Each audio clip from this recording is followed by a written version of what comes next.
Sa gitna ng luntiang kapaligiran ng isang tahimik na baryo, namumuhay si Aling Nora, isang masipag at determinadong magsasaka. Bagamat simple at payak ang kanilang pamumuhay, ang pangarap niya para sa nag-iisang anak na si Erica, ang nagtutulak sa kanya upang magsikap sa araw-araw. Bukod sa pagtatanim at pag-aalaga ng kanilang bukirin, may 5 kalabaw si Aling Nora na ipinagkatiwala niya sa kanyang matalik na kaibigang si Mang Iking. Kilala si Mang Iking sa baryo bilang magaling mag-alaga ng mga hayop, kaya tiwala si Aling Nora na nasa mabuting kamay ang mga kalabaw. Sa tuwing may malaking pangangailangan, nagpapasya si Aling Nora na ipabenta ang isa sa mga kalabaw kay Mang Iking, upang magkaroon ng karagdagang kita. Sa araw-araw, abala si Aling Nora sa bukirin. Madalas niyang simulan ang kanyang araw na nagbubungkal ng lupa, nagtatanim ng gulay, at nag-aalaga ng kanilang mga pananim. Sa kabila ng init ng araw at bigat ng trabaho, hindi siya sumusuko. Ang bawat hakbang niya sa bukid ay alay niya para sa kinabukasan ni Erica. Habang naglalakad sa malawak na taniman ng palay, napangiti si Aling Nora habang iniisip ang mga pangarap niya para sa anak. Ang mahalaga, makatapos si Erica, bulong niya sa kanyang sarili. Kahit gaano kahirap, kakayanin ko. Kapag may natitirang oras, nagkukwento si Aling Nora sa mga kapitbahay niya tungkol sa mga plano niya para sa hinaharap. Gusto ko sanang maging profesional si Erica, para hindi na niya maranasan ang hirap ng buhay dito sa bukid, sabi niya minsan kay Aling Marta, ang kanyang kapitbahay. Napakaswerte ng anak mo, Nora. Iba talaga ang pagmamahal mo sa kanya, sagot ni Aling Marta, bakas ang paghanga sa mukha nito. Isang hapon, habang nagpapahinga si Aling Nora sa lilim ng puno ng mangga, tumunog ang kanyang lumang cellphone. Si Erica ang tumatawag mula sa lungsod. Agad niyang sinagot ang tawag, puno ng saya na marinig ang boses ng anak. Nay, kumusta po kayo dyan? Masayang bati ni Erica, ngunit may bahid ng pag-aalangan sa kanyang tinig. Mabuti naman ako dito, anak. Kamusta ang pag-aaral mo? Tugon ni Aling Nora, pilit itinatago ang pagod sa kanyang boses. Okay naman po, Nay, sagot ni Erica, ngunit may bakas ng pag-aatubili sa kanyang boses. Pero may kailangan sana akong sabihin. Ano yun, anak? Tanong ni Aling Nora, biglang nakaramdam ng kaba. Nay, kailangan ko po ng dagdag na pera. Malaki po ang kailangan ko para sa tuition at ilang proyekto sa eskwela. Malapit na po ang deadline ng bayaran, at hindi po sapat ang allowance ko, paliwanag ni Erica. Ang boses ay tila nagmamadali. Tahimik na nakinig si Aling Nora habang tinitimbang ang sitwasyon. Para sa kanya, mahalaga ang edukasyon ng kanyang anak. Kahit ang tono ni Erica ay parang may bahid ng kaba, ipinagpalagay niya na ito ay dahil sa stress ng pag-aaral. Hindi niya alam na sa likod ng sinasabi ni Erica, may mga lihim na hindi niya alam. Sa kabila ng mga sakripisyong ginagawa ni Aling Nora, hindi alam ng ina na napapabarkada si Erica sa lungsod. Sa halip na unahin ang kanyang pag-aaral, madalas siyang sumasama sa mga kaibigang mahilig gumimik. Ang malaking bahagi ng perang pinapadala ni Aling Nora ay nauubos lamang sa mga bagong damit, sapatos, at gadgets. Ang tunay na dahilan ng panibagong hiling ni Erica ng malaking halaga ng pera ay upang makabili siya ng bagong cellphone na inaasam niya. Ang dati niyang cellphone, bagamat maayos pa, ay tila hindi sapat upang makisabay sa kanyang mga kaibigan. Bukod dito, hindi alam ni Aling Nora na marami sa mga grado ni Erica ay mabababa, at ang ilan sa mga ito ay bagsak pa. Sa halip na magpursigi sa pag-aaral, mas inuuna ni Erica ang kasiyahan kasama ng mga kaibigan, at ang pagpunta sa mga lugar na hindi niya kayang ipaliwanag sa kanyang ina. Sige anak, gagawan ko yan ng paraan. Huwag kang mag-alala, sagot ni Aling Nora matapos ang ilang saglit ng katahimikan. Pilit niyang iniipon ang lakas ng loob upang harapin ang panibagong hamon. Para sa kanya, wala siyang ibang dapat unahin, kundi ang kapakanan ng anak. Pagkababa ng tawag, nanatili si Aling Nora sa lilim ng puno ng mangga, nag-iisip kung saan siya kukuha ng perang hinihingi ni Erica. Alam niyang limitado ang kanyang kita mula sa sakahan, ngunit hindi niya kayang tanggihan ang anak. Kung kailangan ko muling magbenta ng kalabaw, gagawin ko. Basta para kay Erica, bulong niya sa kanyang sarili. Hindi niya batid na ang perang kanyang ipinapadala ay hindi napupunta sa tamang dahilan. Sa isip ni Aling Nora, ang bawat sakripisyo ay hakbang patungo sa tagumpay ng anak. Ngunit ang katotohanan ay taliwas sa kanyang inaasahan, hindi nagagamit ang perang iyon para sa edukasyon, kundi para sa mga luho ni Erika. Habang naglalakad pabalik sa bahay, pilit pinapalakas ni Aling Nora ang kanyang loob. Para sa anak ko, para sa kinabukasan niya, bulong niya, hindi alintana ang bigat ng sakripisyong kakailanganin niyang gawin. Matapos ang tawag, nagpa siya si Aling Nora na puntahan si Mang Iking. Natagpuan niya ito sa pastulan, abala sa pagpapakain ng mga kalabaw. Iking, maaari ba tayong mag-usap? Tanong ni Aling Nora habang lumalapit. Oo naman Nora, ano bang problema? Sagot ni Mang Iking, halatang nag-aalala sa ekspresyon ng kanyang kaibigan. Iking, kailangan ko ulit magbenta ng isa sa mga kalabaw. Kailangan ni Erika ng pera para sa kanyang tuition, at mga proyekto niya sa eskwela, mahinahong sabi ni Aling Nora, ngunit bakas sa kanyang mukha ang bigat ng desisyon. Nabigla si Mang Iking, ngunit naiintindihan niya ang kalagayan ni Aling Nora. Tumango ito, sige kung ganun, ibebenta natin ang isa. Kailangan nating tiyakin na sa tamang presyo ito mabibili. Maraming salamat, Iking. Alam kong mahirap ito, pero wala akong ibang magagawa, sagot ni Aling Nora, pilit pinipigil ang luha habang iniisip ang hirap ng desisyon. Kinabukasan, sinamahan ni Mang Iking si Aling Nora sa bayan upang maghanap ng buyer ng kalabaw. Habang hawak-hawak ang lubid ng kalabaw, ramdam ni Aling Nora ang bigat ng desisyong ito. Sa bawat hakbang patungo sa stockyard, iniisip niya si Erika at ang kinabukasan nito. Pagdating sa stockyard, mabilis na nakahanap si Mang Iking ng interesadong buyer. Matapos ang maayos na usapan, naibenta ang kalabaw sa tamang presyo. Tinanggap ni Aling Nora ang perang nakabalot sa isang envelope, at maingat niya itong inilagay sa kanyang lumang bag. Habang papauwi, naramdaman niya ang lungkot ngunit sinubukan niyang magpakatatag. Para ito kay Erika, bulong niya sa kanyang sarili habang tahimik na naglalakad kasama si Mang Iking. Pag-uwi sa bahay, naupo si Aling Nora sa tabi ng mesa, iniisip ang mga sakripisyong ginawa niya para sa kanyang anak. Tinitingnan niya ang perang hawak niya, at inalala ang mga sakripisyong ginawa niya para kay Erika. Sa bawat padala niya ng pera, umaasa siya na ito'y makakapagdulot ito ng mas magandang kinabukasan para sa kanyang anak. Ang mahalaga ay makatapos si Erika, bulong niya muli sa sarili, habang pinupunasan ng mga luhang di napigilang tumulo.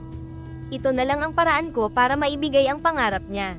Sa kabila ng bigat ng sakripisyo, nananatili ang determinasyon ni Aling Nora.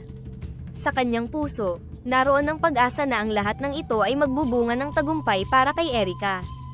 Sa bawat araw na nagdaraan, patuloy siyang nagtatrabaho sa bukid, puno ng pananampalataya at pagmamahal sa kanyang anak. Kinabukasan, maagang gumising si Aling Nora upang ihanda ang perang nakuha mula sa pagbebenta ng kalabaw.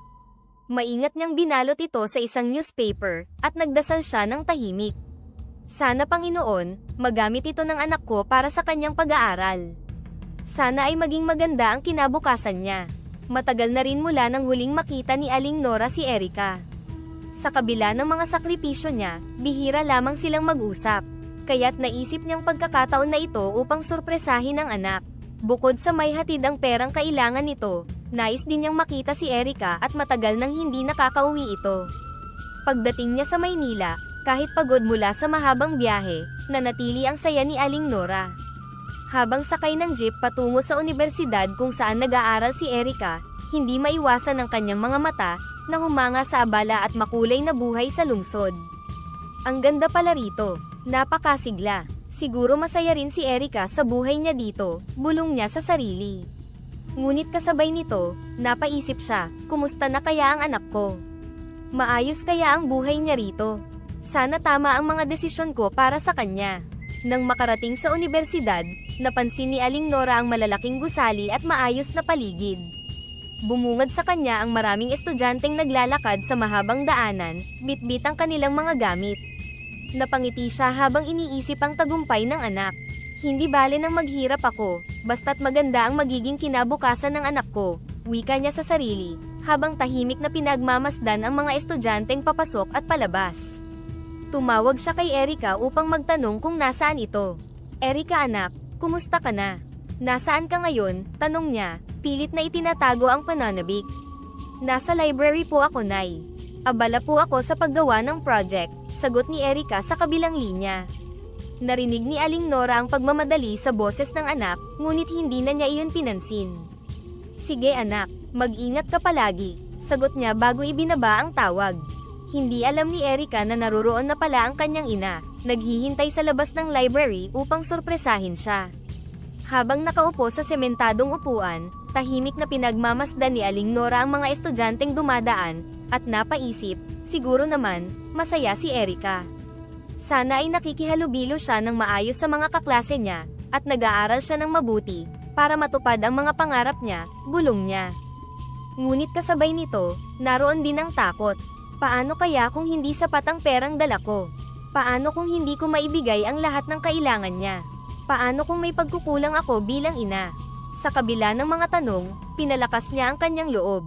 Ang mahalaga, maibigay niya ang pera kay Erika. Makalipas ang ilang minuto, nakita ni Aling Nora si Erika na lumalabas ng library. Kasama nito ang ilang kaibigan na pawang nakaayos, bitbit ang mga mamahaling bag at suot ang branded na sapatos. Nakangiti si Erika habang nagtatawanan sila. Sa kabila ng kaba, tumayo si Aling Nora at tinawag ang anak. Erika anak, malugod niyang sigaw, halos nanginginig sa saya. Tumigil si Erika, at napatingin sa direksyon ng tinig. Napansin din siya ng mga kaibigan nito. Erika, tinatawag ka ng Aleo, sabi ng isa sa kanila habang nagtatawanan. Nang makita ni Erika ang kanyang ina, bakas ang gulat at inis sa kanyang mukha. Lumapit si Aling Nora, hawak ang newspaper kung saan nakabalot ang perang dala niya. Anak, narito ang perang kailangan mo, sabi ni Aling Nora habang iniaabot ang pera na nasa loob ng newspaper. Sabi mo malapit na ang deadline ng bayaran, kaya nagmadali akong pumunta rito. Ngunit imbes na matuwa, lumayo si Erika. Sorry po, baka nagkakamali kayo. Wala po akong kilalang tulad nyo. Ang mommy ko po ay nasa Germany, sagot nito ng malamig, halatang nahiya sa harap ng mga kaibigan. Para bang biglang bumagsak ang mundo ni Aling Nora. Anong hindi mo ako kilala? Anak, ako to, ang nanay mo. Tingnan mo, narito ang hinihingi mo. Nanginginig ang boses niya habang tumutulo ang kanyang mga luha. Ngunit nanatiling matigas si Erika. Pasensya na po, nagmamadali kami, sabi nito bago naglakad palayo, sinundan ng pagtawa ng mga kaibigan nito.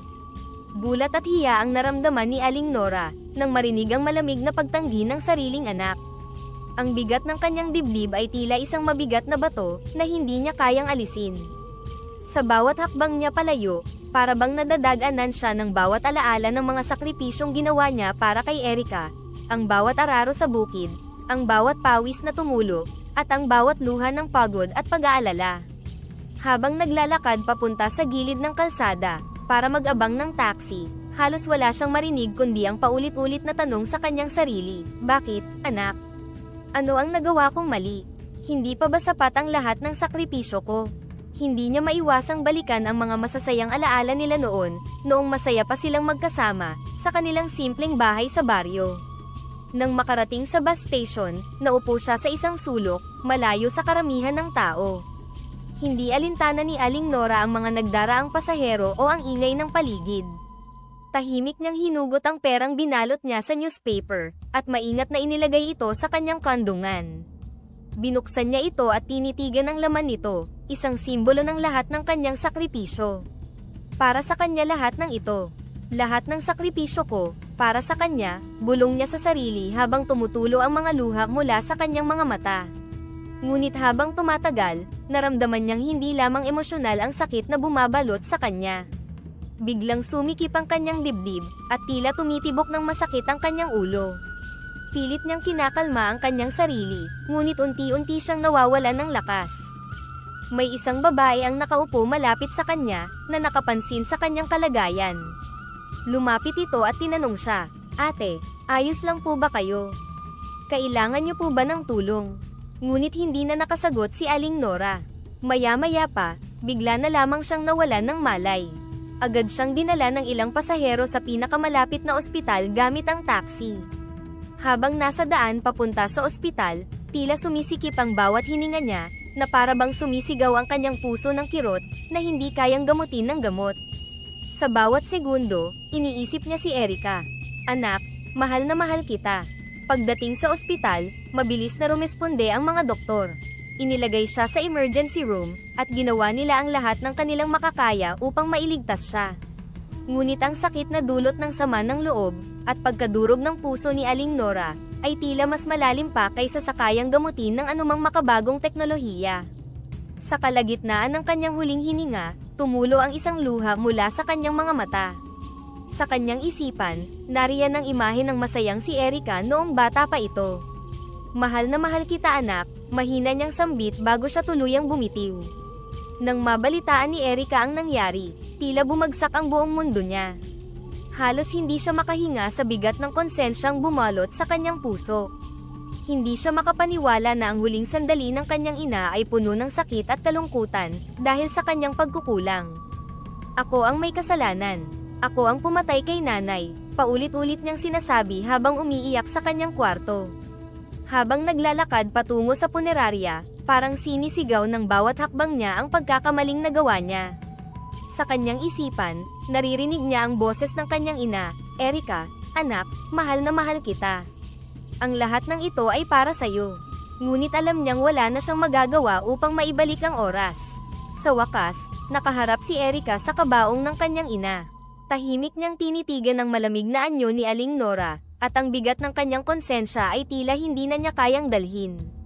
Nay, patawarin niyo po ako.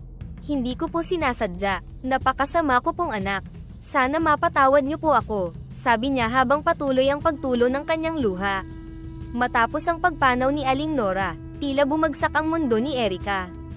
Hindi niya lubos maisip na ang kanyang mga pagkukulang at pagmamalabis ang naging dahilan ng maagang pagkawala ng kanyang ina.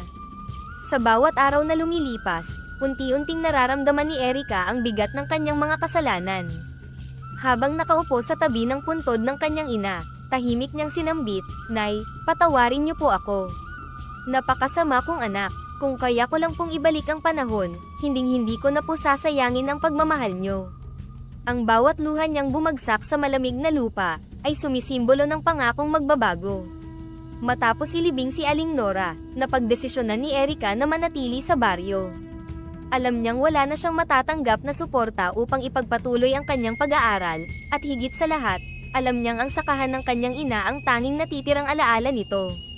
Ang bawat bahagi ng lupa ay puno ng hirap, pawis, at pagmamahal ni Aling Nora, at ito ang gusto niyang ituloy bilang pag-alala at pagbawi sa lahat ng kanyang kasalanan. Isang umaga, nagtungo si Erica sa bahay ni Mang Dado, ang nakatatandang kapatid ng kanyang ina. Bahagya siyang nag-alinlangan habang kumakatok sa pintuan. Ilang saglit pa, bumukas ito at bumungad si Mang Dado, halatang nagulat sa kanyang pagdating. Erica, anong ginagawa mo rito? May kailangan ka ba? Tanong ni Mang Dado habang pinupunasan ang pawis mula sa kanyang noo. Tito, simula ni Erica, pilit na pinipigilan ang pagbagsak ng kanyang luha.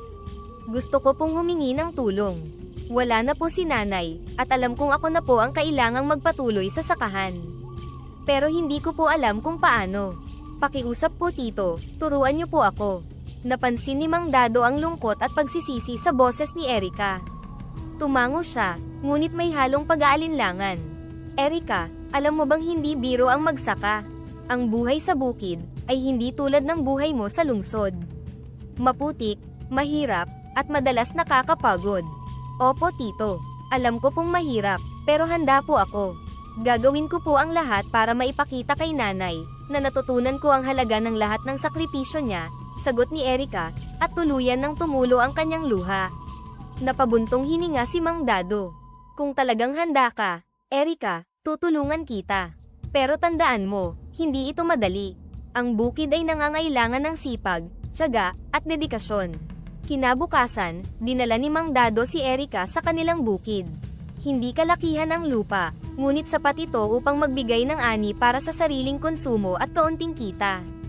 Pagpasok pa lang sa sakahan, agad naramdaman ni Erica ang init ng araw, at ang amoy ng sariwang lupa. Nakita niya ang irigasyon na kailangang linisin, at mga lupang kailangang bungkalin. Erica, dito tayo magsisimula, sabi ni Mang Dado habang iniaabot sa kanya ang isang araro.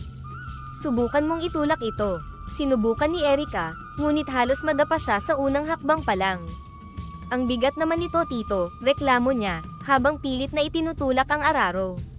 Sabi ko na sayo, hindi basta-basta ang buhay dito. Pero huwag kang susuko. Ang tagumpay ay pinaghihirapan, sabi ni Tito Dado habang binabantayan siya. Sa mga unang araw, madalas siyang mapagod at sumuko. Tito, parang hindi ko kaya ito, sabi niya minsan habang nakaupo sa ilalim ng puno ng mangga, pagod na pagod at punong-puno ng putik ang kanyang katawan. Ngunit tinapik siya ni Tito Dado sa balikat. Erika, isipin mo kung paano kinaya ng nanay mo ang ganitong trabaho araw-araw. Lahat ng sakripisyo niya, ginawa niya para sa'yo. Kung kinaya niya, kaya mo rin. Napatingin si Erika sa malawak na bukirin. Ang mga salitang iyon ay parang kutsilyong tumagos sa kanyang puso. Sa puntong iyon, napagtanto niya na ang bawat pawis at pagod ng kanyang ina, ay alay para sa kanyang kinabukasan. Sa paglipas ng ilang linggo, unti-unting natutunan ni Erika ang mga gawain sa bukid. Tinuruan siya ni Tito Dado kung paano magtanim ng palay, maglinis ng irigasyon, at mag-alaga ng mga gulay. Kahit pa madalas siyang magkapaltos sa kamay at magkaliw sa paa, hindi siya sumuko. Sa tuwing nakakaramdam siya ng pagod, iniisip niya ang mga sakripisyo ng kanyang ina. Isang araw, habang nasa gitna ng pagtatanim, napatingin siya sa langit at tahimik na nagdasal. Nay, sana po masaya kayo sa ginagawa ko. Ginagawa ko po ito para sa inyo. Nang dumating ang anihan, bumahan ng biyaya mula sa kanilang sakahan. Sa tulong ni Tito Dado, nakapagtanim si Erika ng sapat na palay at gulay na maibebenta at ipamimigay. Mula nang magsimulang magtrabaho sa bukid si Erika, unti-unting nakita ng mga tao sa baryo ang malaking pagbabago sa kanyang ugali. Ang dating mapagmataas na Erika ay naging mapagkumbaba, masipag, at matulungin.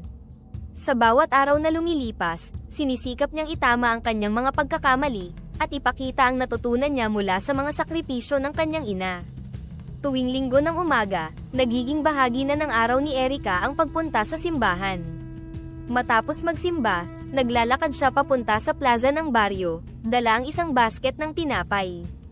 Sa gilid ng plaza, may mga batang palaboy na karaniwang nakaupo sa lilim ng puno o naglalaro sa lupa. Tuwing makikita niya ang mga ito, nararamdaman niya ang pagnanais na tumulong. Halina kayo mga bata, tawag ni Erika, habang iniaabot ang mga tinapay. Kain muna kayo, ha? Huwag kayong mahihiya. Isang batang lalaki ang lumapit, ang damit nito ay punit-punit at bahagyang marumi. Ate Erika, salamat po, sabi nito, habang maingat na kinukuha ang tinapay. Ngumiti si Erika, walang anuman. Sige, kumain na kayo para hindi kayo magutom. Habang pinapanood niyang masaya ang mga bata, naalala niya ang sarili noong nasa lungsod pa siya. Marami siyang kayang bilhin noon, ngunit ni minsan hindi niya naisip na magbahagi sa iba. Ngayon, natutunan niyang ang tunay na kasiyahan ay hindi nagmumula sa kung anong meron ka, kundi kung paano mo ito ginagamit upang tumulong sa iba. Isang hapon, nagpasya si Erika na bisitahin ang ilan sa mga tao sa baryo na dati niyang nasungitan o hindi pinapansin. Isa na rito si Mang Noli, ang matandang nagtitinda ng gulay sa palengke, na minsang inalipusta niya dahil hindi niya nagustuhan ang biniling produkto. Pagdating sa tindahan ni Mang Noli, bahagyang napahinto si Erika. Hindi niya alam kung paano siya magsisimula, ngunit lumapit siya nang may dalang basket ng gulay mula sa kanyang ani. Mang Noli, bungad niya, halatang kinakabahan. Pwede po ba tayong mag-usap? Nag-angat ng tingin si Mang Dado mula sa kanyang paninda. Bahagyang nagulat ngunit ngumiti ito. Erika, ikaw pala. Anong kailangan mo iha? Pumunta po ako dito ngayon hindi para bumili, sagot ni Erika, pilit na pinipigil ang kaba sa kanyang boses. Gusto ko pong humingi ng tawad sa inyo. Nasungitan ko po kayo dati, at hindi ko pinahalagahan ang ginagawa nyo. Patawarin niyo po ako. Tahimik na tiningnan siya ni Mang Noli. Pagkatapos ng ilang saglit, ngumiti ito at nagsalita. Erika, ang importante ay nagbago ka na. Alam mo, mas mabuti ang taong natututo mula sa kanyang pagkakamali, kaysa sa taong hindi marunong tumanggap ng kanyang pagkukulang. Halos maiyak si Erika. Iniabot niya ang basket ng gulay kay Mang Noli. Salamat po, Mang Noli. Sana po tanggapin niyo ito bilang pasasalamat ko sa inyo. Tila nabigla si Mang Noli, ngunit tinanggap niya ang regalo. Salamat, Erika. Sigurado akong masaya ang nanay mo kung nasaan man siya ngayon. Sa tuwing panahon ng anihan, binabalikan ni Erika ang kanyang mga natutunan mula kay tito niya Dado at sa kanyang ina. Sa bawat sakong palay na naaani at bawat basket ng gulay na naihahanda, nararamdaman niya ang kasiyahan. Hindi lamang para sa sarili ang ginagawa niya, kundi bilang alay na rin para sa kanyang yumaong ina. Erika, ang dami nating ani ngayon, sabi ni Tito Dado isang araw habang tinitingnan ang mga naipong gulay at bigas. Oo nga po, Tito. Iniisip ko pong magbahagi sa mga nangangailangan, sagot ni Erika habang pinupunasan ang pawis niya sa noo. Gusto ko pong ibahagi ito sa mga kapitbahay natin, at sa mga taong dati kong nasaktan. Ngumiti si Tito Dado. Iyan ang tunay na anak ni Nora. Masaya ako na makita kang ganito na ngayon. Lumibot si Erika sa baryo, dala ang mga basket ng gulay at bigas. Isa sa mga unang binigyan niya ay si Aling Marta, ang matandang kapitbahay na tumulong noon sa kanyang ina sa panahon ng kagipitan. Aling Marta, para po sa inyo ito. Konting tulong lang po mula sa ani ko, sabi ni Erika habang iniabot ang basket. Halos maiyak si Aling Marta. Erika, salamat. Hindi ko inakala na ganito kalaki ang pagbabago mo. Napakaswerte ng nanay mo sa'yo. Napangiti si Erika. Hindi po, Aling Marta. Ako po ang maswerte kay nanay. Kaya po ginagawa ko ito, para kahit papaano ay maipakita ko na hindi nasayang ang mga sakripisyo niya. Sa kabila ng hirap ng buhay sa bukid, natagpuan ni Erika ang tunay na kahulugan ng kasiyahan. Hindi na siya ang dating Erika na inuuna ang sariling luho. Ngayon, siya ay naging huwaran ng kabutihan sa baryo. Sa bawat kabutihang ginagawa niya, tila gumagaan ang bigat ng kanyang konsensya. Isang gabi, habang nakaupo sa gilid ng bukid, tinanaw niya ang mga bituin sa langit. Nay, alam kong hindi ko na maibabalik ang nakaraan, pero sana po masaya kayo sa nakikita nyo. Lahat ng ginagawa ko ngayon, ay alay ko para sa inyo. Sa malamig na ihip ng hangin, parang naramdaman niya ang presensya ng kanyang ina. Isang yakap na hindi nakikita ngunit damang-dama sa kanyang puso. Sa puntong iyon, alam niyang kahit nasaan man si Aling Nora, masaya at proud ito sa kanya. Isang hapon, habang papauwi si Erika mula sa bukid, bitbit ang kaunting gulay mula sa ani, napansin niya ang isang matandang babae na nakaupo sa gilid ng kalsada. Payat ang katawan nito, marumi ang damit, at halatang nanghihina. Tahimik itong nakayuko, tila nag-aabang ng tulong mula sa sinumang dadaan. Hindi nagdalawang isip si Erika na lapitan ang matanda. Nay, ayos lang po ba kayo? Bakit po kayo nandito mag-isa? Tanong ni Erika, bakas sa kanyang mukha ang pag-aalala. Unti-unting tumingala ang matanda. Mahina ang boses nito at halos hindi makatingin ng diretso. Wala akong makain, iha. Napadpad lang ako dito, naghahanap ng kahit konting tulong. Sagot nito, nanginginig ang mga kamay habang pinupunasan ang noo. Napuno ng awa si Erika habang pinagmamasdan ang kalagayan ng matanda. Nakita niya rito ang imahe ng kanyang sariling ina, ang sakripisyo, ang pagod, at ang pagsusumikap na makayanan ang hirap ng buhay. Nay, halika, sama po kayo sa bahay. Maghahanda po ako ng pagkain para sa inyo, alok niya, sabay abot sa kamay ng matanda, upang alalayan ito sa pagtayo. Nag-aatubili ang matanda, iha, nakakahiya naman. Hindi ko alam kung paano ako makakabawi sa'yo. Wala po kayong dapat ipag-alala, Nay, sagot ni Erika na may ngiti. Masaya po akong makatulong. Dahan-daang tumayo ang matanda, pilit na nilalabanan ng panghihina. Hinawakan nito ang braso ni Erika, bilang suporta habang naglalakad sila papunta sa bahay. Pagdating nila sa bahay, agad nagmadali si Erika sa kusina. Naghanda siya ng simpleng pagkain, gulay mula sa kanyang ani at isdang sariwa mula sa baryo. Habang nagluluto, napansin niya ang matandang tahimik na nakaupo sa maliit na bangko sa loob ng bahay, bakas sa mukha nito ang pagod. Nay, hintay lang po kayo ha. Malapit na pong maluto ang pagkain, sabi ni Erika habang abala sa paghahanda. Salamat, iha, sagot ng matanda. Napakabuti mo. Sa totoo lang, bihira akong makatagpo ng ganito kabait na tao. Ngumiti si Erika, ngunit sa kalooban niya, may naramdaman siyang lungkot. Naaalala niya ang kanyang ina, at ang lahat ng sakripisyong ginawa nito, upang magbigay ng mabuting halimbawa sa kanya. Habang naghahain ng pagkain, tahimik niyang naisip, kung naririto si nanay, gagawin din niya ito. Kaya ito rin ang dapat kong gawin. Nang may hain ng pagkain, inilapit ni Erika ang plato sa harapan ng matanda, at nilagyan pa ito ng baso ng malinis na tubig. Kain po kayo, Nay. Huwag po kayong magmadali, paalala niya habang iniaabot ang kutsara. Dahan-daang kumain ang matanda, tila ninanamnam ang bawat subo. Tahimik lang ito habang nakayuko, ngunit makikita sa mga mata nito ang labis na pasasalamat. Nang matapos siyang kumain, tumingin ito kay Erika at hinawakan ang kanyang kamay. Iha, maraming salamat ha. Hindi ko alam kung paano kita mababayaran. Ang kabutihan mo ay parang liwanag sa gitna ng dilim, sabi ng matanda, nangingilid ang luha habang mahigpit na hawak ang kamay ni Erika. Napangiti si Erika, ngunit bakas sa kanyang mukha ang lungkot at pagsisisi. Nay, wala po kayong kailangang bayaran. Sa totoo lang po, natutunan ko ito dahil sa nanay ko. Siya po ang nagturo sa akin na magbigay at magmahal sa kapwa. Sa ganitong paraan, parang nararamdaman ko ulit ang pagmamahal niya. Napakaswerte ng nanay mo sa'yo, sagot ng matanda.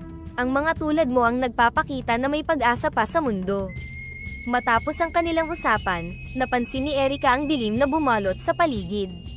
Nay, gabi na po. Magpahinga na rin po kayo rito. Mag-isa lang naman ako dito sa bahay, at may ekstrang kwarto po.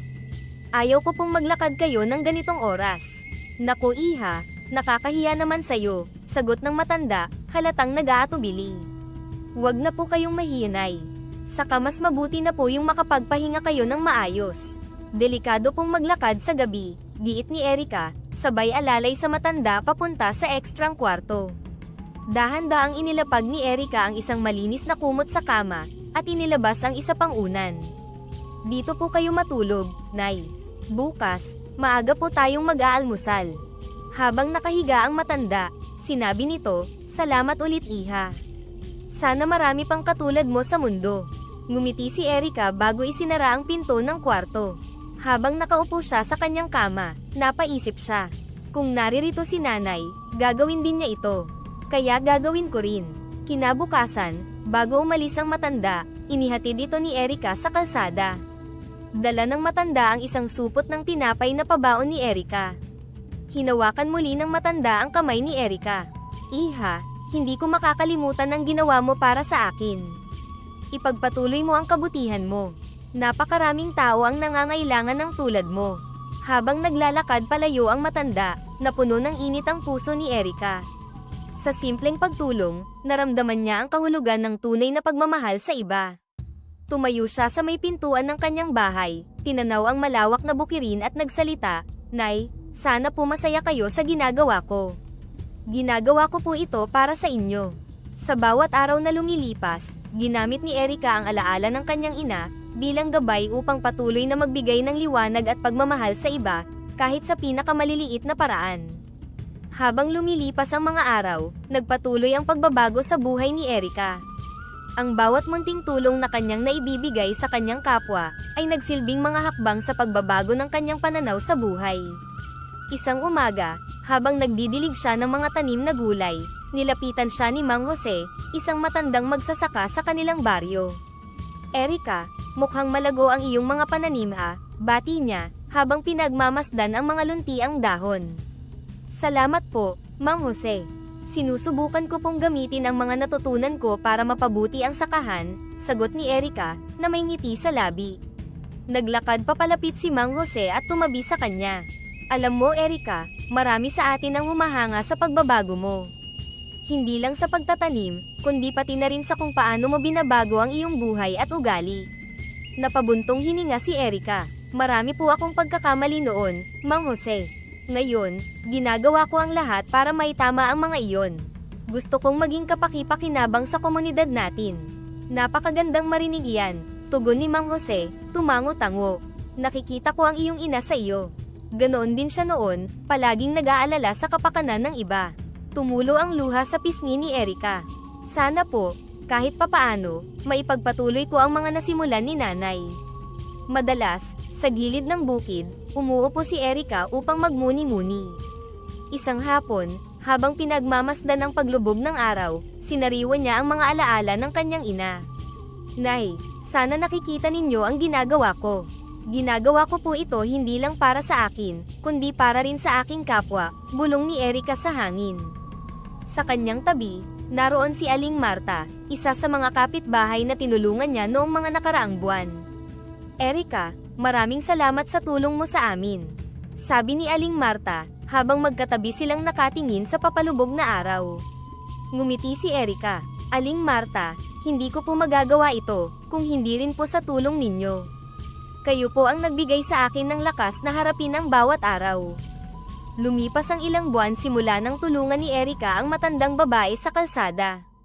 Isang gabi, habang nagpapahinga siya sa loob ng kanyang munting bahay, matapos ang nakakapagod na araw sa bukid, narinig niyang may kumatok sa pintuan. Agad siyang tumayo, bahagyang nagtataka kung sino ang maaaring dumalaw sa ganoong oras. Pagbukas niya ng pintuan, tumambad sa kanya ang matandang babae na tinulungan niya noon. Ngunit ngayon, may kasama itong isang malusog na kalabaw. Hindi makapaniwala si Erika. Nay, kayo po pala, sabi niya habang nagmamadaling buksan ang pinto. Bakit po kayo nandito? At bakit po kayo may dalang kalabaw? Ngumiti ang matanda, puno ng kabaitan ang kanyang mukha. Iha, ito'y regalo ko sa iyo. Sagot nito, mahinahon ngunit may kasiguraduhan sa kanyang boses. Halatang nagulat si Erika. Napatingin siya sa kalabaw na maamo at tila magiliw na nakatingin sa kanya. Regalo, Nay. Hindi po ako karapat-dapat sa ganito. Masyado po itong mahalaga. Baka nagkakamali po kayo. Wika niya, halos nanginginig ang boses sa pagkamangha. Umiling ang matanda at hinawakan ang kamay ni Erika. Hindi ako nagkakamali, Erika. Hindi mo man napapansin, pero napakalaki ng kabutihan sa puso mo. Ang pagtulong mo sa akin noong akala ko'y wala nang tutulong, ay isang bagay na hindi ko makakalimutan. Ang simpleng pagkain na ibinigay mo noon ay nagbigay sa akin ng lakas para magpatuloy, sabi ng matanda, ang boses ay puno ng pasasalamat. Ngunit naroon pa rin ang pag-aalinlangan ni Erika. Nay, kung alam nyo lang po ang mga kasalanan ko noon, baka hindi nyo po sasabihin na mabuti ako. Napakarami kong pagkakamali, lalo na kay nanay. Puno ng lungkot ang kanyang mga mata, at ang boses niya ay bahagyang nanginig. Hinawakan ng matanda ang kanyang dalawang kamay, at ngumiti ng may pagmamahal. Iha, hindi mahalaga ang nakaraan. Ang mahalaga ay ang ginagawa mo ngayon at ang gagawin mo pa sa hinaharap. Nakikita ko ang kabutihan ng iyong puso at kaluluwa. Ang regalo na ito, ang kalabaw na ito, ay maghahatid ng biyaya sa iyo at sa iyong sakahan. At dahil sa biyayang ito, sigurado akong magiging biyaya ka rin sa iba. Hindi napigilan ni Erika ang kanyang luha. Nay, maraming salamat po. Napakalaki po ng maitutulong nito sa akin. Pangako po, gagamitin ko ito hindi lamang para sa aking sarili, kundi para makatulong din sa iba. Habang inaabot ni Erika ang kamay ng matanda bilang tanda ng pasasalamat, naisipan niyang alukin ito ng pagkain. Salamat po, Nay, sabi niya. Pasok po muna kayo sa loob para makakain. Magpahinga po muna kayo. Ngunit nang lingunin niya ang pintuan upang papasukin ang matanda, laking gulat niya nang wala na ito. Ang kalabaw lamang ang natira, tahimik na nakatayo sa harapan ng kanyang bahay. Biglang kinilabutan si Erika, ngunit hindi siya nakaramdam ng takot. Sa halip, isang kakaibang kapayapaan ang bumalot sa kanya. Maraming salamat po sa biyaya. Alam kong isang himala ito, bulong niya habang nakatingala sa langit, ang kanyang puso'y punong-puno ng pasasalamat. Ramdam niya ang presensya ng kanyang ina, parang yakap ng malamig na hangin na dumampi sa kanyang balat. Kinabukasan, nagising si Erika nang may bagong sigla sa kanyang puso. Agad niyang tinawag ang kalabaw na iniwan ng matanda at pinangalanan itong Bawbaw. Ito ang pangalan mo ha. Simula ngayon, ikaw ang magiging katuwang ko, sabi niya habang hinahaplos ang makintab na balat ng hayop. Napansin niya ang kabaitan sa mga mata nito, na para bang nauunawaan siya. Habang dinadala ni Erika si Bawbaw sa bukid, napansin niya ang kakaibang kilos nito. Bago magsimulang mag-araro, tila lumuluhod ang kalabaw, animoy nagdarasal. Hindi maiwasan ni Erika na mapangiti habang pinagmamasdan ang kakaibang kilos ng alaga. Ang galing mo naman, Bawbaw. Para kang nagpapasalamat sa lupa, sabi niya, habang hinahaplos ang likod ng kalabaw. Mula sa araw na iyon, napansin ni Erika na tila mas mabilis at mas maayos ang kanilang trabaho sa bukid. Si Baobao ay hindi lamang malakas, tila mayroon itong espesyal na enerhiya na nagpapagaan sa bawat gawain. Ramdam ni Erika ang positibong pagbabago sa kanyang araw-araw na buhay sa bukid. Pagkalipas ng isang linggo, nanlaki ang mga mata ni Erika sa nakita niyang pagbabago sa kanyang mga tanim. Ang mga palay ay mas matataas at mas luntian kaysa dati. Ang mga bunga ng gulay ay malalaki, makikinis, at tila perpekto. Hindi niya mapigilan ang sarili na huminto sa gitna ng bukid upang pagmasdan ang mga biyayang nasa harapan niya. Hindi ko inakala na magiging ganito kaganda ang ani ko, bulong ni Erika habang hawak-hawak ang isang bungkos ng sariwang gulay. Tumingin siya kay Baobao, na masiglang gumagala sa paligid ng bukid, at napangiti. Dahil sa iyo ito Baobao, mahinang sabi niya habang nararamdaman ang init ng pasasalamat sa kanyang puso.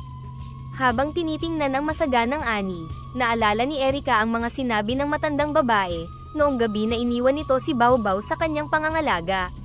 Ang regalo na ito, ang kalabaw na ito, ay maghahatid ng biyaya sa iyo at sa iyong sakahan, sabi ng matanda sa kanya noon. Sa puntong iyon, napagtanto ni Erika na ito na marahil ang biyayang sinasabi ng matanda. Habang nakatayo sa gitna ng bukirin, huminga siya ng malalim at tinawag si Baobao. Lumapit ang kalabaw at parang masaya pa itong dinilaan ang kanyang kamay. Baobao, ikaw ang biyaya sa akin, sabi niya habang pinapahid ang pawis sa noo. Salamat sa'yo, hindi lang palalakas ang dala mo, pati na rin swerte. Kinabukasan, nagpatuloy si Erika sa trabaho kasama si Baobao. Habang inihahanda nila ang lupa para sa susunod na pagtatanim, muling napansin ni Erika ang kakaibang kilos ng kalabaw. Tulad ng dati, bago magsimula, lumuluhod ito na parang nagdarasal. Napakabait mong alaga, sabi niya habang hinahaplos ang likod nito. Para kang nagpapakita ng pasasalamat sa lupa. At dahil dyan, nagpapasalamat din ako sa'yo. Sa bawat araw na kasama niya si Baobao, naramdaman ni Erika na hindi lamang ito hayop na katuwang niya sa bukid. Para itong simbolo ng bagong simula sa kanyang buhay, isang paalala na ang kabutihan ay laging may kaakibat na biyaya. Sa tuwing tumitingin siya sa masaganang ani, lagi niyang iniisip ang sinabi ng matanda, na ang kalabaw na ito ay magdadala ng biyaya, hindi lamang sa kanyang bukid kundi pati na rin sa kanyang puso. Muli niyang tinawag si Baobao, na parang sumagot sa kanya sa pamamagitan ng isang masiglang ungol. Sa puntong iyon, alam ni Erika na nasa tamang landas na siya, at ito ay patuloy niyang susundan, kasama ang mga biyayang iniwan ng kanyang ina, at ng kalabaw na nagbukas ng kanyang puso. Sa mga sumunod na linggo, tuloy-tuloy ang masaganang ani ni Erika. Hindi na siya makapaniwala sa dami ng bunga ng kanyang pagsusumikap. Ang mga palay ay napaka-berde at sagana. Ang mga gulay ay masarap tingnan, malulusog, malalaki, at parang perpektong handog ng kalikasan. Higit pa ito sa kanyang inaasahan. Sa kanyang pagninilay, natanto ni Erika na ang masaganang ani ay biyayang hindi lamang para sa kanya kundi para rin sa mga tao sa paligid niya. Isang umaga, habang inaayos ni Erika ang mga ani sa kanyang maliit na bodega, dumating si Mang Isko, isang matandang magsasaka sa baryo na hirap na sa pagtatanim. Kitang-kita ang pagod at lungkot sa kanyang mukha, habang lumapit ito sa pintuan ni Erika. Erika, magandang umaga, bati ni Mang Isko habang nag-aalangan. Magandang umaga po, Mang Isko.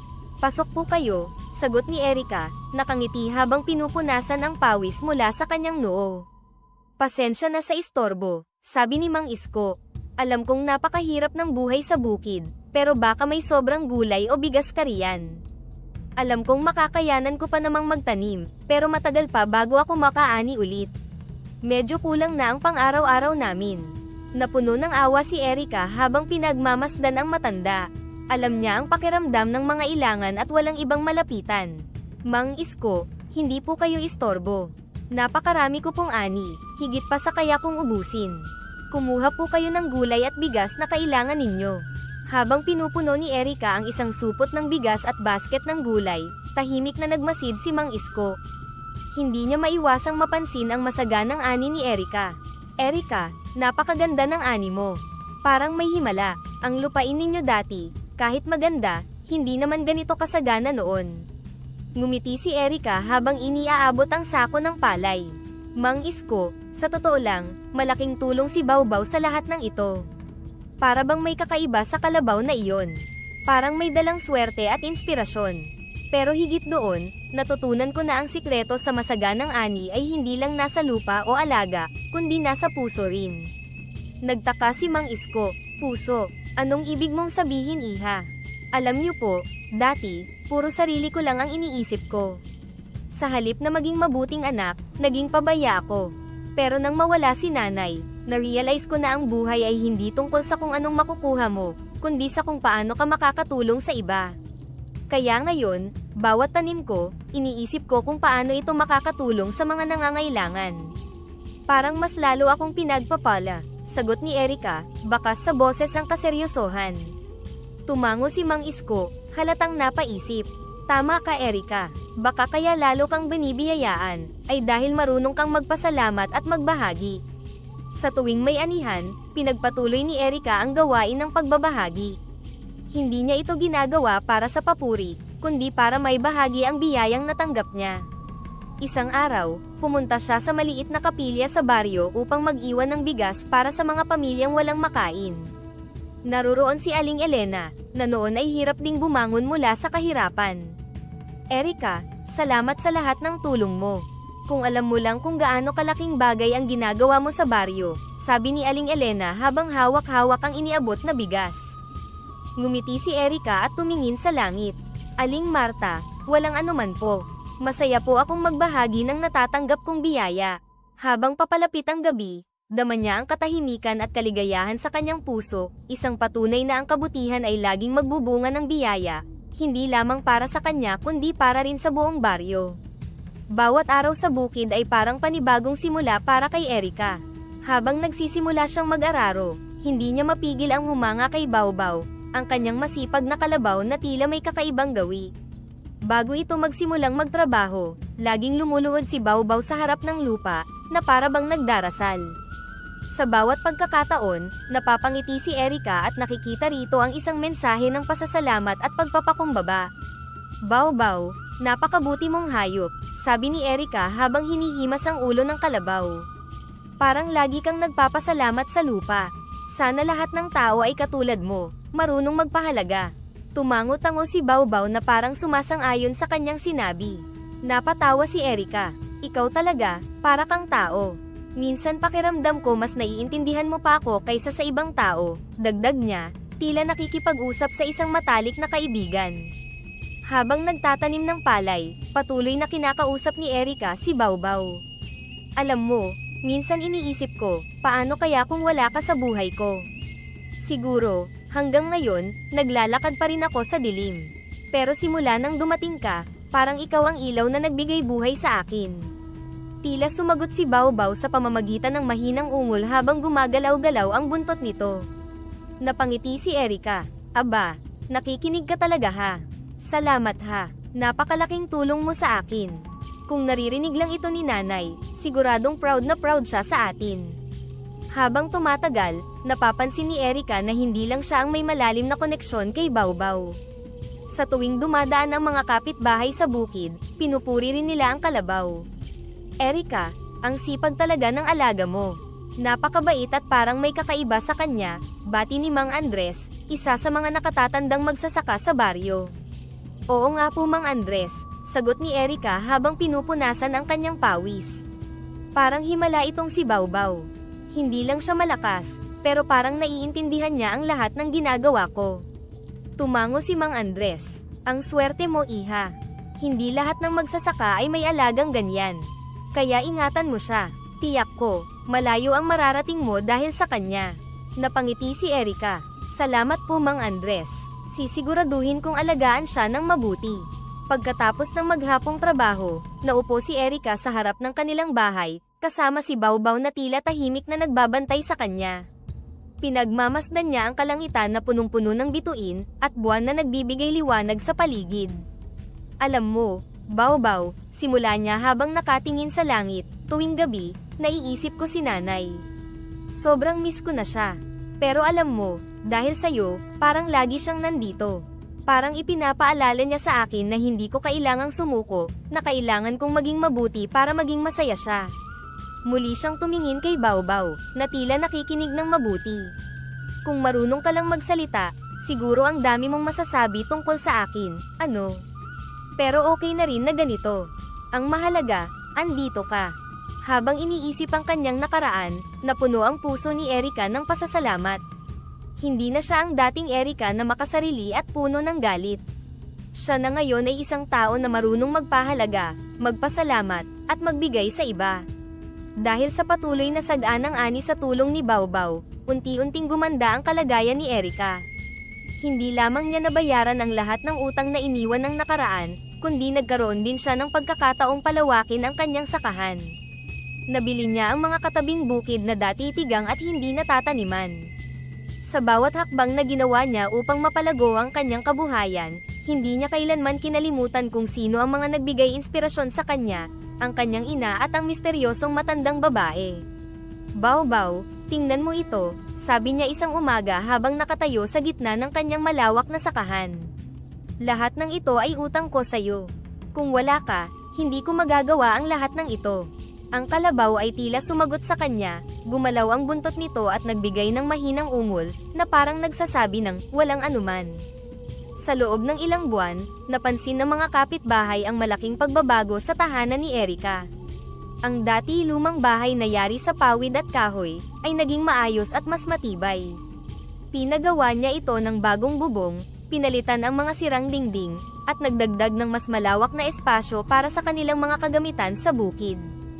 Subalit, kahit na umunlad ang kanyang buhay, nanatiling simple ang kanyang pamumuhay. Erika, napakalaki na ng iyong pagbabago. Dati, parang wala kang direksyon sa buhay. Ngayon, tignan mo naman, parang ikaw na ang pinakamaunlad sa atin dito, sabi ni Aling Marta nang minsang dumalaw. Ngumiti si Erika, ngunit mapagpakumbaba ang kanyang sagot. Aling Marta, hindi ko po magagawa ito ng mag-isa. Marami pong tumulong sa akin, tulad ni nanay, at syempre, ang aking kalabaw. At hindi lang po ito para sa akin. Lahat ng ito, gusto ko ring ibahagi sa iba. Sa tuwing anihan, hindi nawawala sa isip ni Erika ang pagtulong sa mga nangangailangan. Naglaan siya ng bahagi ng kanyang ani upang ipamigay sa mga kapitbahay na hindi kayang bumili ng pagkain. Isang araw, lumapit sa kanya si Mang Titong. Erika, salamat sa bigas at gulay na binigay mo sa amin. Napakalaking tulong nito sa aming pamilya. Wala po iyon, Mang Titong, sagot niya. Kung kaya po nating tumulong sa isa't isa, bakit hindi natin gagawin? Ang lahat ng biyaya ay hindi lang para sa akin. Ito ay para sa ating lahat. Habang nakikipag-usap kay Mang Titong, nakita niyang lumapit si Baobao sa mga batang naglalaro sa gilid ng sakahan. Ang mga bata ay masayang pinagmamasdan ang kalabaw at tila kinakausap ito. Napangiti si Erika habang iniisip kung paano naging inspirasyon hindi lang sa kanya, kundi pati na rin sa iba si Baobao. Pagkatapos ng maghapong trabaho, naupo si Erika sa kanyang veranda, tanaw ang malawak na bukirin. Si Baobao ay nakahiga malapit sa kanya, nagpapahinga matapos ang isang mahabang araw ng trabaho. Baobao, tingnan mo ang lahat ng ito. Dati, parang imposible na maabot ko ang ganito. Pero dahil sa tulong mo at sa inspirasyong galing kay nanay, nagawa natin ito, sabi niya habang hinahaplos ang ulo ng kalabaw. Tumingala siya sa langit, puno ng pasasalamat. Nay, salamat sa lahat ng aral na iniwan nyo. Lahat ng ito ay para sa inyo. Sana po, proud kayo sa akin. Sa gabing iyon, muling naramdaman ni Erika ang kapayapaan. Alam niyang ang kanyang tagumpay ay hindi lamang dahil sa kanyang sariling kakayahan, kundi dahil sa kanyang kabutihan, pananampalataya, at sa mga taong nagbigay ng liwanag sa kanyang landas. At sa tulong ng kanyang alaga at matalik na kaibigang si Baobao, alam niyang may mas maganda pang bukas na naghihintay. Sa labas ng bahay ni Erika, tahimik na naglalakad si Mang Temyong patungo sa kulungan ni Baobao. Hawak-hawak niya ang isang lubid, nanginginig ang mga kamay sa kaba at takot. Ang kanyang asawa ay nasa ospital, at nangangailangan ng malaking halaga sa pagpapagamot, at wala na siyang ibang maisip na paraan upang makahanap ng pera. Pasensya ka na, Erika, bulong niya sa sarili habang inaabot ang pinto ng kulungan ni Baobao. Hindi ko gustong gawin ito, pero wala na akong ibang alam na paraan. Dahan-dahan niyang binuksan ang pinto at hinila palabas si Baobao. Tahimik ang paligid, ngunit tila naramdaman ng kalabaw ang masamang intensyon. Nagsimula itong magingay, nagpaungol ng malakas, at pumalag sa hawak ni Mang Temyong. Nagising ang mga kapitbahay sa ingay, at sa loob ng ilang minuto, nagsilabasan ang mga tao mula sa kani-kanilang bahay. "Hoy, sino ka at anong ginagawa mo sa kalabaw ni Erika?" Sigaw ni Aling Marta, na unang nakakita kay Mang Temyong. Napahinto si Mang Temyong, hindi alam kung paano magpapaliwanag. Bago pa siya makatakbo, napapalibutan na siya ng mga kapitbahay, hawak pa rin ang lubid ni Bawbaw. Dinala ng mga kapitbahay si Mang Temyong sa bahay ni Erika. Nagising si Erika sa pagkatok at boses ng mga tao sa labas. Nang buksan niya ang pinto, nakita niya si Mang Temyong na hawak ng mga kapitbahay. "Anong nangyayari dito?" tanong ni Erika, gulat na gulat. "Erika, nahuli namin si Mang Temyong na tinat ang kanyang nakawin ang kalabaw mo," paliwanag ni Aling Marta. Nagulat si Erika sa narinig. Napatingin siya kay Mang Temyong na halatang hiyang-hiya at hindi makatingin ng diretso. "Patawad, Erika," mahina niyang sabi. "Wala na akong ibang maisip na paraan. Ang asawa ko'y nasa ospital, nangangailangan ng gamot at malaking pera. Hindi ko alam kung saan ako kukuha." Tahimik na nakinig si Erika. Kitang-kita niya ang bigat ng problema ni Mang Temyong sa kanyang mukha. "Bakit hindi ka lumapit sa akin, Mang Temyong?" tanong ni Erika. "Alam mo naman na handa akong tumulong sa mga nangangailangan." "Pasensya ka na, Erika," sagot ni Mang Temyong habang napapaiyak. "Hindi ko alam kung paano ito sasabihin. Nahihiya ako, at natakot ako na baka hindi mo ako matulungan." Napabuntong hininga si Erika. "Mang Temyong, mali ang ginawa mo. Pero naiintindihan ko kung bakit ka napilitan. Hindi ko hahayaang mawalan ng pag-asa ang sino man dito sa baryo, pero sana humingi ka ng tulong sa tamang paraan." "Patawad, Erika," sabi ni Mang Temyong, halos hindi makatingin kay Erika. "Nadala lang ako ng takot para sa pamilya ko." Tinitigan siya ni Erika at nagsalita ng mahinahon. "Pinapatawad kita, Mang Temyong. Pero sana, matutunan mong magtiwala at humingi ng tulong. Hindi mo kailangang harapin ang lahat ng mag-isa." Kinabukasan, nagpunta si Erika sa ospital upang dalawin ang asawa ni Mang Temyong. Bitbit niya ang perang naipon niya mula sa ani. "Narito ang tulong ko, Mang Temyong," sabi ni Erika habang iniaabot ang envelope ng pera. "Hindi ito sapat para sa lahat, pero sana makatulong ito para maibsan ang hirap ninyo." Hindi makapaniwala si Mang Temyong sa kabutihan ni Erika. "Erika, napakabuti mo. Hindi ko alam kung paano kita mababayaran." Ngumiti si Erika at sinabing, "Huwag mo munang intindihin yun ngayon. Pero kung gusto mong tulungan ang sarili mo at ang pamilya mo, magtulungan tayo. Gusto ko na kunin kitang katuwang sa bukid ko. Sa ganitong paraan, matutulungan mo rin ang sarili mo ng may dignidad." Simula noon, naging masipag na katuwang ni Erika si Mang Temyong. Nagsikap siya sa bukid, at unti-unting bumuti ang kalagayan ng kanyang pamilya. Ang dating hirap na si Mang Temyong, ay natutunan ang halaga ng pagtutulungan at pagkakaroon ng tiwala sa iba. Isang araw, habang pinapaliguan niya si Bawbaw, napabuntong hininga si Mang Temyong. "Salamat, Erika," sabi niya. "Kung hindi dahil sa'yo, hindi ko alam kung ano ang mangyayari sa pamilya ko." Ngumiti si Erika habang hinahaplos ang ulo ni Bawbaw. "Lahat tayo ay nagkakamali, Mang Temyong. Pero ang mahalaga ay natututo tayo mula sa mga pagkakamali natin. At higit sa lahat, may natutulungan tayo sa bawat hakbang na ginagawa natin." Sa kabila ng nangyari, naging inspirasyon si Erika sa baryo. Ang kanyang kabutihan at pagpapatawad ay nagpakita na ang tunay na yaman ay hindi nasusukat sa yaman, kundi sa pusong bukas sa pagtulong at pag-unawa. Ang bawat araw na kasama si Bawbaw ay nagiging paalala sa kanya na ang bawat biyaya ay dapat ibahagi. Sa ilalim ng sikat ng araw, habang nag-aararo sa bukid kasama si Bawbaw at si Mang Temyong, tumingala si Erika sa langit at nagpasalamat. "Nay, sana po nakikita niyo ito. Ang lahat ng ginagawa ko ngayon ay para sa inyo at sa mga taong nangangailangan." Isang hapon habang abala si Erika sa pag-aayos ng mga ani sa kanilang bukid, tanaw na niya sa malayo ang kanyang tiyuhin na si Mang Dado. Ang kanyang pawis ay tumutulo, habang inilalagay ang mga sariwang gulay sa kaing, ngunit nang makita niya ang pamilyar na anyo ng kanyang tiyuhin, isang malaking ngiti ang gumuhit sa kanyang mukha. "Erika," masiglang tawag ni Mang Dado habang papalapit. Ang pagod sa kanyang mukha ay napalitan ng saya nang makita ang pamangkin. Tito, pasok po kayo, masayang bati ni Erika habang pinupunasan ang pawis. Habang nilalapitan siya ni Mang Dado, hindi maiwasan ang tsuhin na humanga sa kaayusan ng bukid. Ang taniman ay luntian at masaganang masagana. Ang bawat tanim na gulay ay tila nagpapakita ng tiyaga at pagmamahal ni Erika sa kanyang ginagawa. Nagpunta sila sa maliit na kubo sa gilid ng bukid upang magpahinga. Habang nakaupo, kumuha si Erika ng malamig na tubig at iniabot ito kay Mang Dado.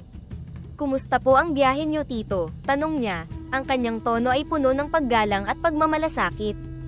"Ayos lang, Erika," sagot ni Mang Dado matapos uminom ng tubig. Tumingin siya sa paligid at napailing sa ganda ng taniman.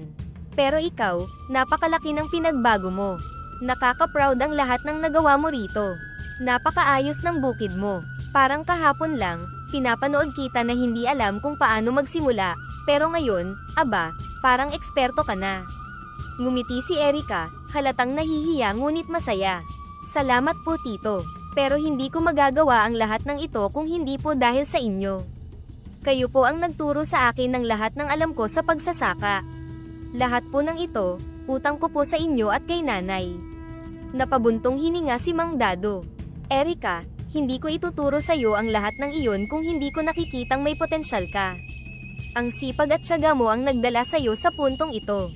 Napatingin si Erika sa malawak na taniman, at sa kabila ng saya, may kirot pa rin sa kanyang puso. "Tito, sa totoo lang, araw-araw ko pa rin pong naaalala si nanay. Kapag naiisip ko lahat ng sakripisyo niya, hindi ko maiwasang mapaluha. Lahat ng ginagawa ko ngayon, para po sa kanya. Gusto ko pong ipakita na hindi nasayang ang lahat ng ginawa niya para sa akin." Napangiti si Mang Dado at hinaplos ang ulo ni Erika, tulad ng ginagawa niya noong bata pa ito. "Erika, sigurado akong proud na proud ang nanay mo sa'yo. Hindi lahat ng tao ay may lakas ng loob na baguhin ang sarili at magsimula ulit. Pero ginawa mo, at ngayon, hindi lang sarili mo ang tinutulungan mo, pati ang buong baryo. Napakabuti ng puso mo." Hindi napigilan ni Erika ang pagtulo ng kanyang luha. "Salamat po, Tito. Alam niyo po, sa tuwing may nangyayari na maganda, parang nararamdaman ko ang presensya ni nanay. Parang lagi niya akong sinasabihan na ituloy ko lang ang ginagawa ko." "Tama ka, Erika. At ang nararamdaman mong iyan ay totoo. Hindi siya nawala ng tuluyan. Kasama mo siya sa bawat butil ng palay, sa bawat bunga ng gulay, at sa bawat ngiti ng mga taong natutulungan mo," sabi ni Mang Dado. Ang kanyang boses ay puno ng pagmamahal at paggalang. Pagkatapos nilang magpahinga, naglakad sila sa paligid ng taniman. Pinagmamasdan ni Mang Dado ang bawat sulok, na parang sinisiyasat ang tagumpay ng pamangkin. "Tito," biglang sabi ni Erika, "gusto ko pong palawakin pa ang bukid na ito. Gusto ko pong makapagtanim ng mas marami para mas marami pa akong matulungan. Marami pong tao sa baryo ang nangangailangan, at gusto kong maging bahagi ng pag-angat nila." Napatingin si Mang Dado sa pamangkin at tumango. "Erika, alam kong kaya mo yan. Ang sipag mo, ang malasakit mo sa kapwa, at ang pananampalataya mo ang magdadala sa iyo sa mas malalaking tagumpay. Ituloy mo lang yan. Kung sakaling mangailangan ka ng tulong, andito lang ako para sa iyo." Habang naglalakad papalayo si Mang Dado upang magpaalam, napatigil siya at muling lumingon kay Erika. "Isa lang ang tandaan mo, Erika. Huwag kang titigil sa paggawa ng mabuti. Dahil ang kabutihang ginagawa mo, kahit maliit, ay nag-iiwan ng malaking epekto sa mga taong nakapaligid sa iyo." Nanatiling nakatingin si Erika habang papalayo ang tiyuhin. Sa kanyang puso, naramdaman niya ang init ng suporta ng kanyang pamilya. Ang bawat hakbang niya ngayon ay puno ng layunin, ang magbigay liwanag sa buhay ng iba, tulad ng liwanag na ibinigay ng kanyang ina sa kanya noon. Habang patuloy na umaasenso ang bukirin ni Erika, unti-unting lumawak ang kanyang ani at negosyo. Ang dating simpleng bukirin ay ngayon hitik na ng masaganang pananim, at marami na siyang natutulungan sa baryo. Ngunit sa kabila ng kanyang tagumpay, ramdam pa rin ni Erika ang lungkot sa pagkawala ng oportunidad niyang makapagtapos sa pag-aaral. Isang gabi, habang nagpapahinga, bigla niyang naalala ang mga sakripisyo ng kanyang ina. "Sinayang ko ang pagkakataon na ibinigay ni nanay," bulong niya sa sarili. Ngunit baka may paraan pa para maipagpatuloy ko iyon, hindi para sa akin, kundi para sa iba. Pagkaraan ng ilang araw, nagpatawag si Erika ng pulong sa mga magulang at bata sa baryo. Dumating ang maraming tao, nagtataka kung ano ang nais sabihin ni Erika. Tumayo siya sa harapan, may hawak na listahan ng mga batang hindi nakakapag-aral dahil sa kahirapan. Alam kong marami sa inyo ang gustong makapag-aral ang inyong mga anak, ngunit hirap kayong maibigay iyon sa kanila, sabi ni Erika. Sinayang ko ang pagkakataon na makapagtapos ng pag-aaral, dahil sa mga maling desisyon ko noon. Pero ngayon, gusto kong makabawi. Tumingin siya sa mga bata at ngumiti. Kayo ang magpapatuloy ng pangarap na iyon para sa akin, at para sa aking yumaong nanay. Sa abot ng aking makakaya, gusto ko kayong pag-aralin. Nangangako akong susuportahan ko ang matrikula, uniforme, at mga libro ninyo. Napuno ng saya ang paligid. Ang mga magulang ay hindi makapaniwala sa narinig, habang ang mga bata ay nagtatatalon sa tuwa. Isang ina, si Aling Mimay, ang lumapit kay Erika, hawak ang kamay ng kanyang anak. Erika, maraming salamat sa iyo. Hindi ko akalaing may tutulong sa amin ng ganito, sabi ni Aling Mimay habang nangingilid ang luha. Wala po iyon, Aling Mimay. Kung wala ang tulong ng baryo, hindi ko rin magagawa ang lahat ng ito, sagot ni Erika. Lahat tayo ay magtutulungan para sa kinabukasan ng mga bata. Simula noon, nagsimula ang proyekto ni Erika sa pagpapaaral ng mga bata. Bawat linggo, sinisiguro niyang natutugunan niya ang kanilang mga pangangailangan sa paaralan. Ginagawa niyang inspirasyon ang sariling mga pagkakamali, upang maipakita sa iba ang kahalagahan ng edukasyon. Nanay, bulong niya habang nakatingala sa langit, alam kong masaya kayo kung nasaan man kayo. Ang mga batang ito ang magpapatuloy ng pangarap na hindi ko natupad. Ang proyekto ni Erika ay nagdulot ng mas malaking pagkakaisa sa baryo. Ang mga magulang ay nagboluntaryo sa bukirin bilang pasasalamat sa kanyang tulong. Ang bawat ani ay mas naging masagana dahil sa pagkakaisa ng buong komunidad. Salamat, Erika, sabi ng isa pang ama habang nag-aabot ng ani mula sa kanyang sariling taniman. Hindi lamang ang mga anak namin ang tinutulungan mo, kundi pati ang buong baryo. Ngumiti si Erika at sumagot, hindi po ako nag-iisa. Lahat tayo ay may papel sa pagtulong sa isa't isa. Ang tagumpay natin ay tagumpay ng lahat. Sa bawat pagkakataon na binibisita ni Erika ang mga bata sa paaralan, nakikita niya ang saya sa kanilang mga mata. Sa bawat ngiti ng mga bata, nararamdaman niya ang pagmamalaki ng kanyang ina. At sa bawat sakripisyo niya, natutunan niya ang halaga ng pagbibigay ng walang hinihintay na kapalit. Ang lahat ng ito ay para sa inyo, nanay, sambit niya habang nakatingala sa langit. Salamat sa inyong sakripisyo. Dahil dito, natutunan ko kung ano ang tunay na kahulugan ng pagmamahal. Sa kanyang puso, alam niyang ang pagmamahal ng kanyang ina ay patuloy na magbibigay liwanag sa landas na kanyang tinatahak, isang landas ng pag-asa, pagbabago, at walang hanggang pasasalamat, kasama ang matapat niyang kaibigan, si Baobao.